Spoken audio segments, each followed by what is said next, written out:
இன்றே டவுன்லோட் செய்து உங்கள் ஃபேவரட் ஷோக்களை என்ஜாய் பண்ணுங்க. இது சக்தி வாய்ந்தது, ஏன்னா சாமி பூஜையில இருந்தது. இதுக்குள்ள நான் தாலிய வச்சிருந்தேன்.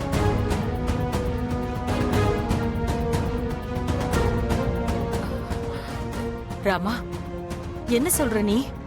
ஆமாமா, இந்த தாயத்தை மட்டும் ககன் கையால பூமி கழுத்துல கட்ட வச்சுட்டா கல்யாணம் முடிஞ்சிரும்ல. Excellent idea Rama. ஐடியாலாம் நல்லதா இருக்கு, ஆனா இது எப்படி பண்ண போறோம்? ககன் கிட்ட தாயத்தை பத்தின விஷயம் சொல்லணும்ல. ஒருவேளை நான் அதை சொல்லணும்னா அவன் என் முகத்தை பார்க்கவே விரும்ப மாட்டான்.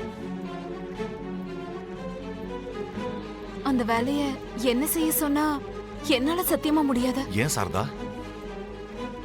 ஏன்னா எந்த மகனா இருந்தாலும் தாய கண்மூடித்தனமா நம்புவான். காதலிக்கிற ஜோடி தானே ஒன்னா சேர்க்க போறீங்க. உண்மைதான் தம்பி, ஆனா என்னால இத செய்ய முடியாத. இதுல தாலி இருக்கிற விஷயம் நம்மள தவிர வேற யாருக்கும் தெரியாதுல்ல. யாருக்கு தெரியலனாலும் எனக்கு தெரியும்லம்மா. எல்லாம் தெரிஞ்சே இந்த காரியத்தை செய்ய ஒரு தாயா என் மனசு ஒத்துக்க மாட்டேங்குதா.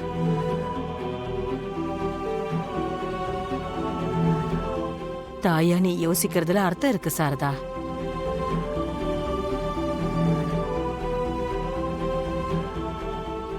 நான் போய் ககன் கிட்ட பேசி கூட்டிட்டு வரேன். ராமா, நீ போய் பூமியை கூட்டிட்டு வா. கொடு.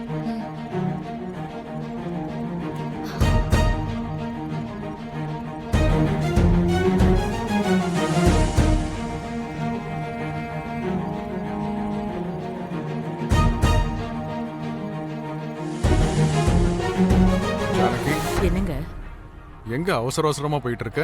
என்னாச்சு? மேடைக்கு போறேங்க. எதுக்கு? ஆமா, கையில என்ன? எதுவும் இல்லைங்க. என்ன இது? தாயத்து மாதிரி இருக்கு.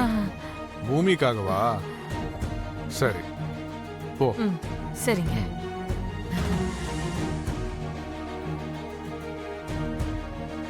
தம்பி ககன், ஆண்டி, பூமியோட நிலைமை உனக்கு தெரியும்ல. அவளை நீங்க எந்த அளவுக்கு விரும்புனீங்கன்னு எங்களுக்கு தெரியும். அவ சிந்துற கண்ணீரை தொடச்சு படுற கஷ்டத்துக்கு உதவ நினைச்சா சுவாமியோட அனுகிரகம் நிறைஞ்ச இந்த தாயத்தை நீ அவ கழுத்துல கட்டணும். ஆண்டி, என்ன ஆண்டி இப்படி சொல்றீங்க? ஆமா தம்பி, நீங்க அவ நல்லா இருக்கணும்னு நினைக்கிறதுனால இத நீங்க தான் கட்டணும். ஆண்டி, இந்த தாயத்தை நான் ஏன் ஆண்டி கட்டணும்? அவளுக்கு ரொம்ப பிடிச்சது 2 பேர். ஒருத்தர் அவளோட அப்பா, இன்னொருத்தர் அவ காதலிக்கிற நீங்க தான்.